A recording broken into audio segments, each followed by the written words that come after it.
नमस्कार विद्यार्थी मित्रांनो, मी अवंतिका ग्लोबल ऑनलाईन मराठी क्लासेसमध्ये पुन्हा एकदा आपलं स्वागत करते. महाराष्ट्र सेट परीक्षा 2026 याकरिता आपण प्रिपरेशन करीत आहोत. लायब्ररी अँड इन्फॉर्मेशन सायन्स हा आपण पेपर 2 अभ्यासत आहोत. यामध्ये आपण युनिट 2 यातलं committees and commission on library in India आजच्या व्हिडिओमध्ये बघणार आहोत. यालाच मराठीत भारतातील ग्रंथालयावरील समिती आणि आयोग असे म्हणतात. विद्यार्थी मित्रांनो, ज्यांनी 2026 महाराष्ट्र सेट परीक्षा 2026 याला टार्गेट केलेला आहे, असिस्टंट प्रोफेसर बनायचं ठरवलेलं आहे, त्यांच्यासाठी आम्ही एक हा कोर्स घेऊन आलेलो आहोत, जो की पेपर 2 सोबत पेपर 1 हा कम्प्लिटली फ्री आहे. विद्यार्थी मित्रांनो, आपली जी बॅच आहे ती सुरू झालेली आहे आणि आपल्या कोर्सची फीस जी आहे ती 10,000 रुपये आहे. आपण तिला डिस्काउंट करून 8,000ला देणार आहोत. या कोर्समध्ये तुम्हाला लाईव्ह लेक्चर्स मिळणार आहेत.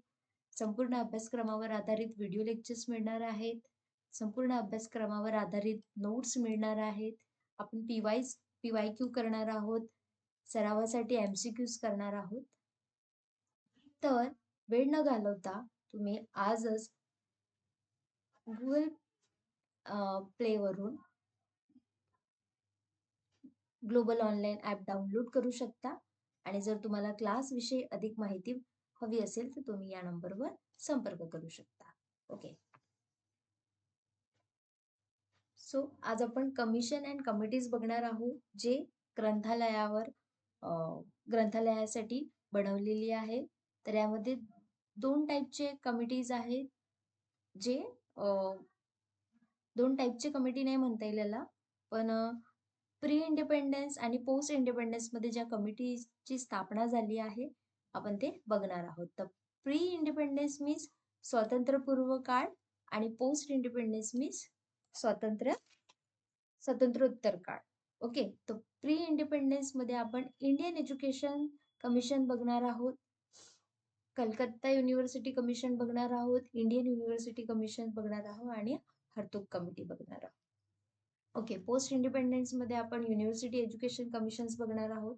युनिव्हर्सिटी ग्रँट कमिशन, UGCचं काय त्यांनी लायब्ररियनसाठी किंवा शैक्षणिक क्षेत्रात जे काही कमिशन दिलेले आहे ते बघणार आहोत. रिव्ह्यू कमिटी काय आहे, ॲडवायझरी कमिटी काय असणार आहे, एज्युकेशन कमिटी आणि नॅशनल नॉलेज कमिशन काय असणार आहे, हे आपण आज अभ्यासणार आहोत. या व्यतिरिक्त आपण भरपूर अशा कमिटीज बघणार आहोत, जे तुम्हाला पेपर 1 आणि पेपर 2 ला दोन्ही याला इम्पॉर्टंट असणार आहेत. चला तर बघूया. ओके. प्री इंडिपेंडन्स जे स्वातंत्र्यपूर्व काळात झालेले कमिटीज आहे. पहिलं आहे आपलं इंडियन एज्युकेशन कमिशन, जे 1882 मध्ये स्थापित झालेलं आहे. It also known as the Hunter commission. याला हंटर कमिशन असे सुद्धा म्हणतात. Appointed by Ripon Lord Ripon यांनी त्यांना अपॉइंट केलं होतं.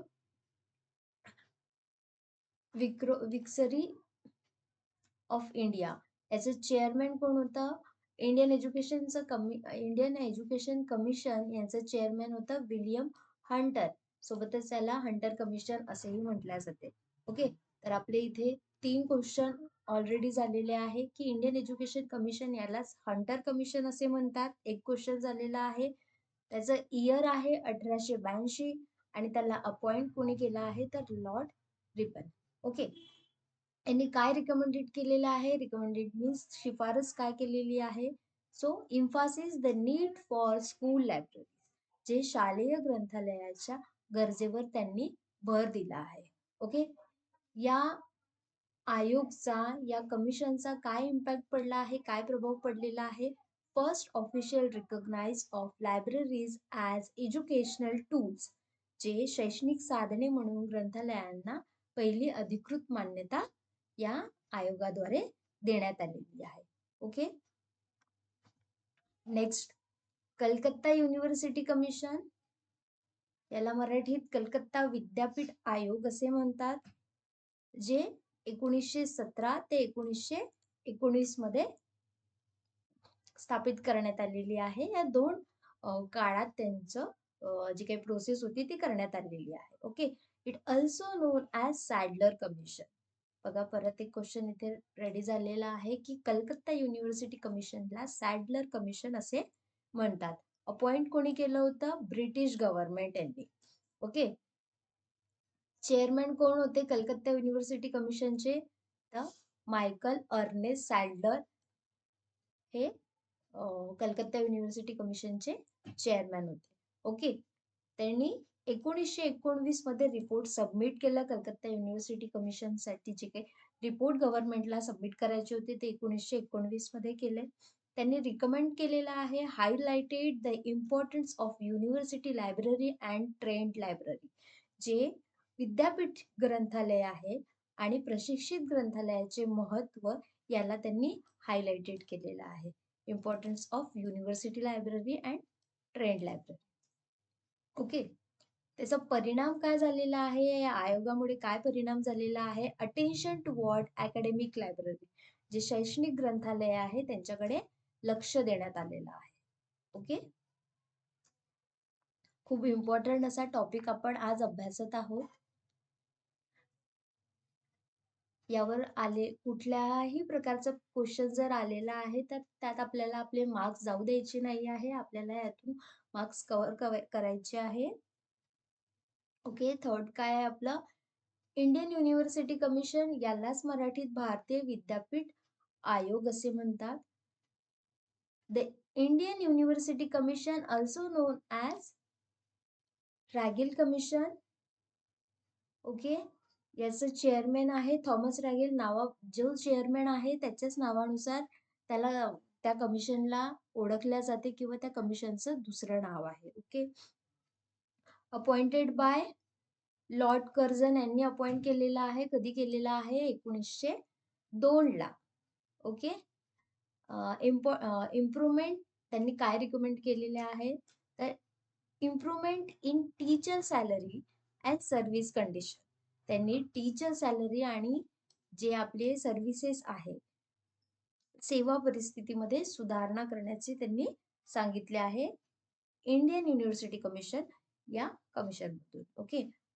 दुसरं काय सांगितलंय? A focus on student interest in course. अभ्यासक्रमात स्टुडंटला ज्यामध्ये आवड आहे त्या कोर्सवर लक्ष केंद्रित केलेले आहे त्यांनी. The establishment of the university grant commission, जे विद्यापीठ अनुदान आयोगाची स्थापना केलेली आहे या आयोगाच्या थ्रू. ओके. लास्ट आहे आपला हर्तुग कमिटी, जी प्री इंडिपेंडन्स मध्ये येते. चेअरमॅन या हर्तुग कमिटीचे चेअरमॅन सर फिलिप हर्तुग हे होते. इस्टॅब्लिश कधी झालेली आहे? 1929 मध्ये झालेली आहे. Appointed by British government. Commissioned by viceroy Lord Irwin. Okay. यांनी काय शिफारस केलेली आहे? The committee highlighted the problem of wastage and stagnation in education in the primary level. जे या समितीने प्राथमिक स्तरावर शिक्षणातील जे अपव्यय आणि स्थिरतेची जी समस्या आहे त्याला हायलाइटेड केलेलं आहे. Okay. It gave more attention to mass communication. सामूहिक शिक्षणाकडे त्यांनी अधिक लक्ष दिलेलं आहे. ओके. तर आपण आतापर्यंत जे बघत होतो ते प्री इंडिपेंडन्स मध्ये ज्या कमिटीज होत्या त्या बघितल्या आहे, जे कमिशन्स होते आपण ते बघितलेले आहे. आता आपण बघतोय पोस्ट इंडिपेंडन्स. ओके. पोस्ट इंडिपेंडन्सलाच मराठीत स्वातंत्र्योत्तर काळ असे म्हणतात. त्यातलं पहिलं आहे आपलं युनिव्हर्सिटी एज्युकेशन कमिशन, जे 1948 ते 1949च्या दरम्यान आलेले आहे. Okay. University Education Commission is formally known as the Radhakrishnan Committee. University education कमिशनलाच मराठीत विद्यापीठ शिक्षण आयोग असे म्हणतात. सोबतच याला राधाकृष्णन कमिटी म्हणून ओळखल्या जाते. ओके. या कमिटीचे चेअरमॅन कोण होतं तर डॉक्टर सर्वपल्ली राधाकृष्णन हे होते. ओके. ही कमिटी अपॉइंट केलेली 1948 ला, पण रिपोर्ट सबमिट झालाय 1949. ओके. या कमिटीचं पर्पज काय होतं, एम काय होतं, to examine the condition of university education in India after independence and suggest reform. Okay. Main objective काय होतं त्यांचं, improve the quality of higher education.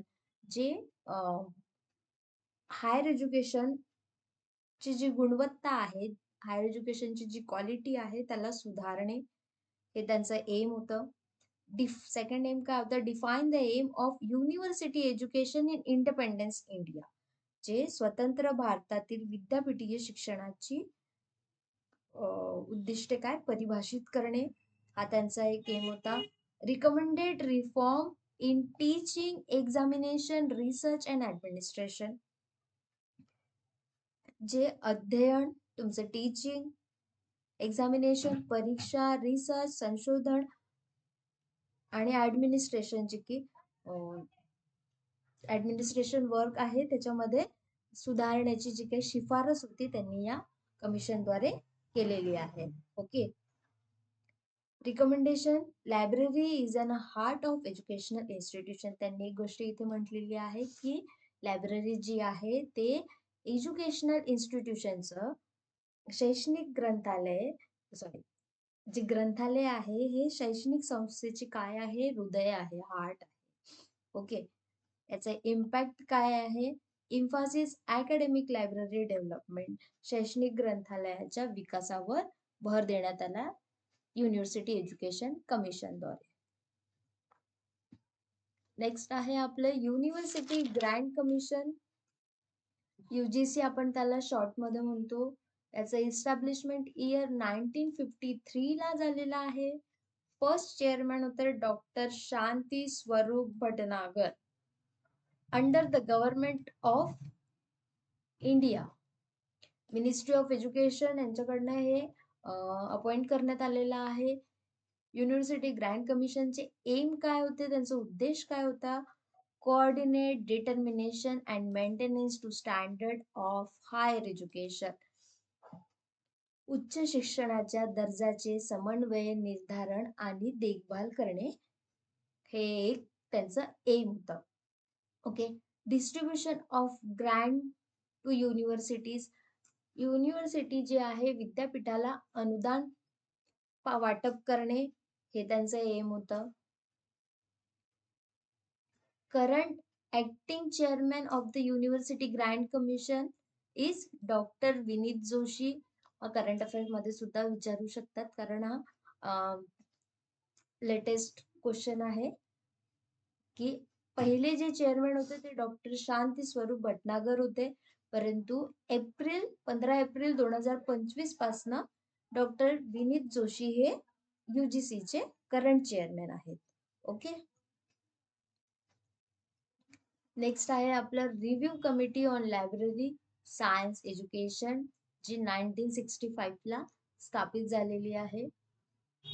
Review कमिटीला पुनरावलोकन समिती असे म्हणतात.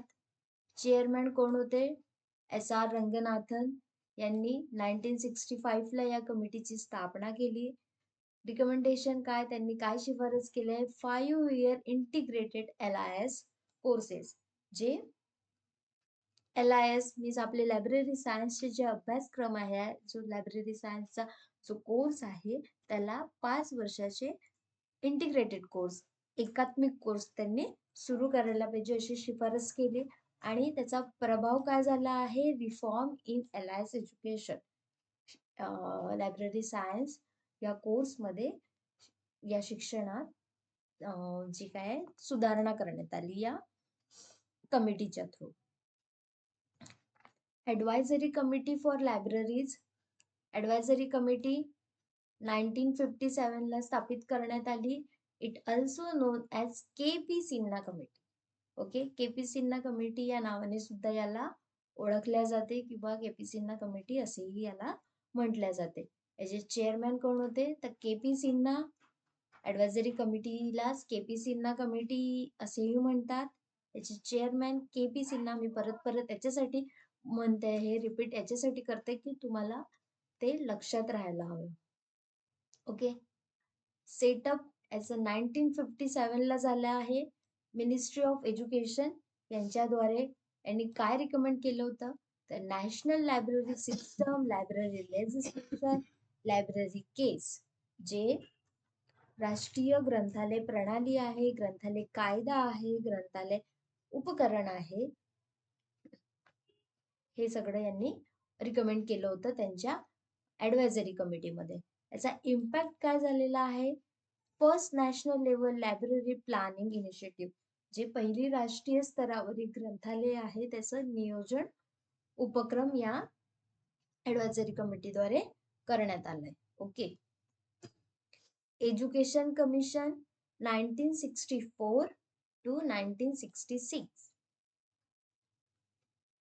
It also known as the Kothari commission. Kothari commission सुद्धा याला म्हटल्या जाते.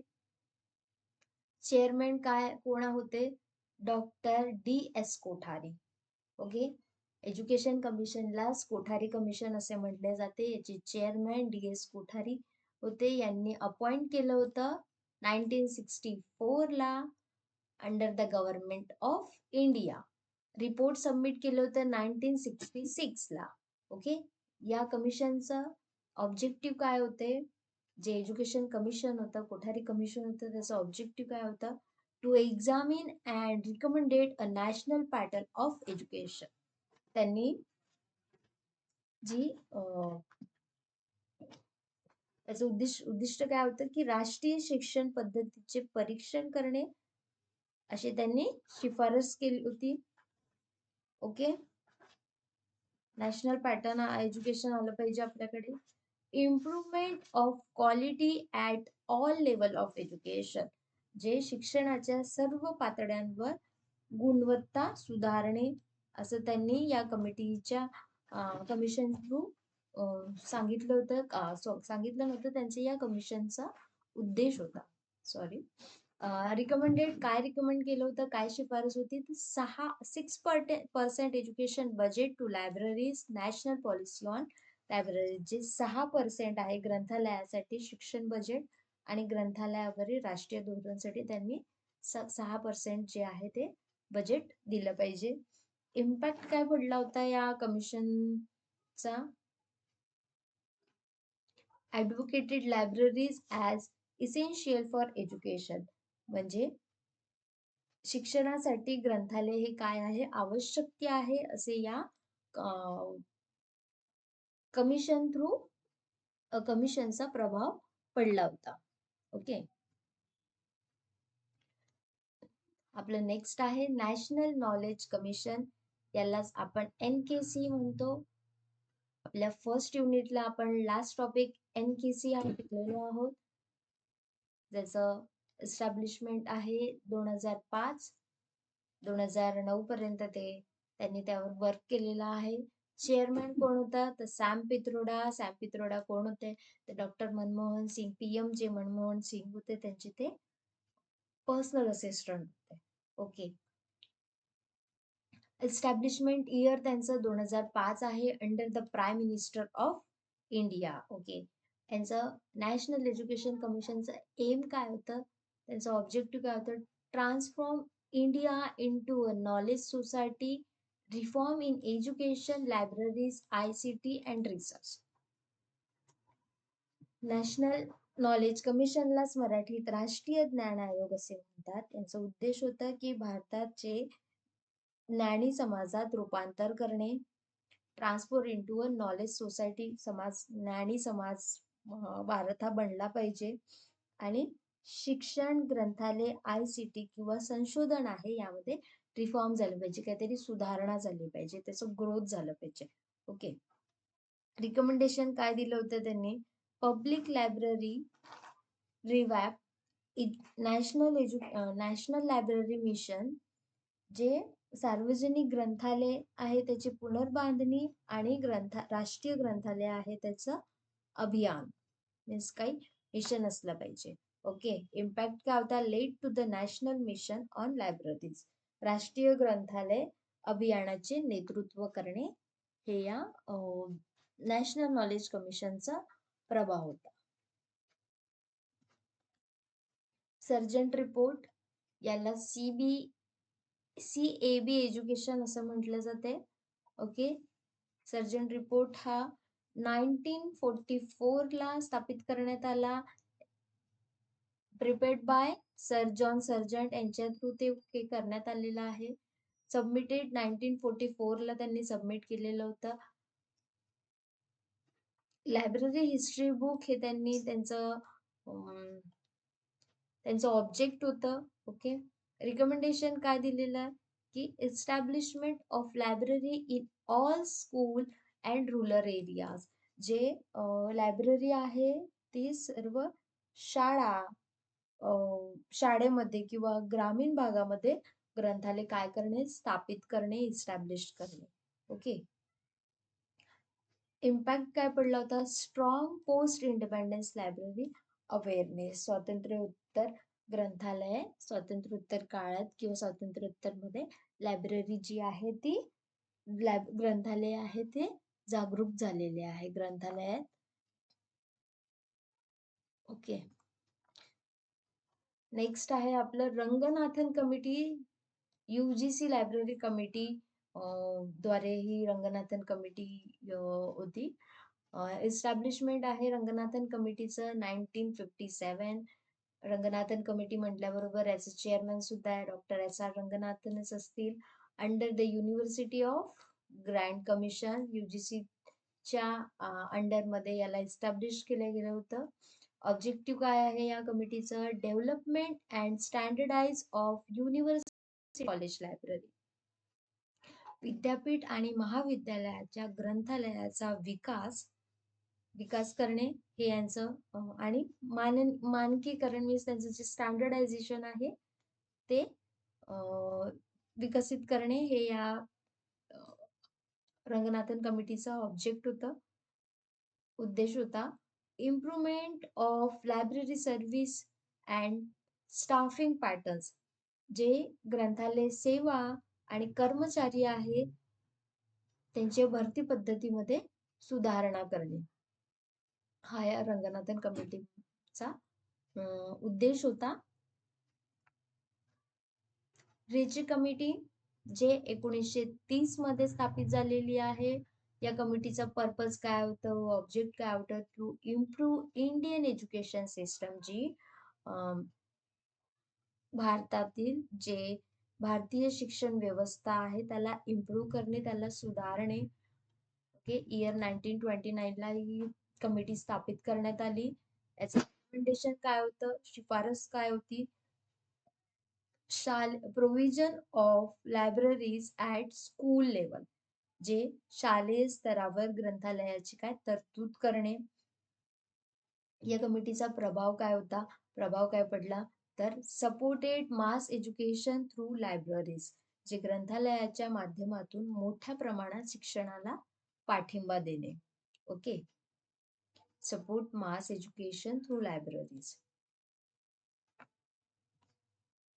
नेक्स्ट आहे आपलं सेकंडरी एज्युकेशन कमिशन जे 1952-53 ला आलेला आहे.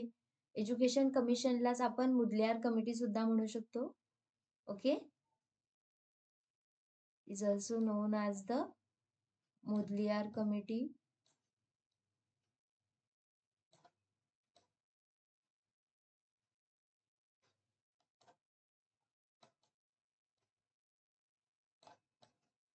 माझी हँडरायटिंग चांगली नाहीये पण ठीक आहे. मुदलियार कमिशन. ओके.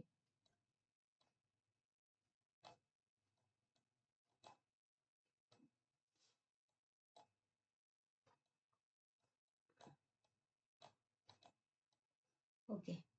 समजून जाणार तुम्हाला. चेअरमॅन कोण होते? सेकंडरी एज्युकेशन कमिशनलाच आपण मुदलियार कमिशन असे म्हणतो. याचे चेअरमॅन जे होते ते डॉक्टर A.L. मुदलियार होते. यांनी अपॉइंट केलं होतं 1952 ला आणि रिपोर्ट सबमिट केली होती 1953 ला. ओके. यांचा ऑब्जेक्ट काय होता? तर कॉम्प्युटर लिटरसी कोर्स हे लागू करणार होते. यांचं शिफारस काय होतं? School library must be develop with infrastructure and staff. जे स्कूल लायब्ररीज आहे, शालेय ग्रंथालय आहे, त्याची पायाभूत सुविधा करणे आणि कर्मचाऱ्यांसह त्याला विकसित करणे. Okay.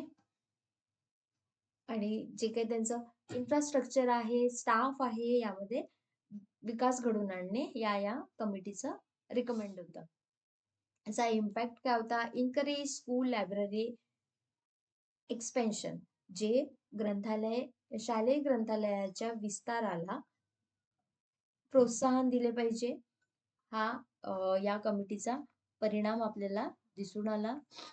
Working group on libraries. Next आहे आपलं वर्किंग ग्रुप ऑन लायब्ररीज. याला शॉर्ट मध्ये WGOL असे म्हणतात.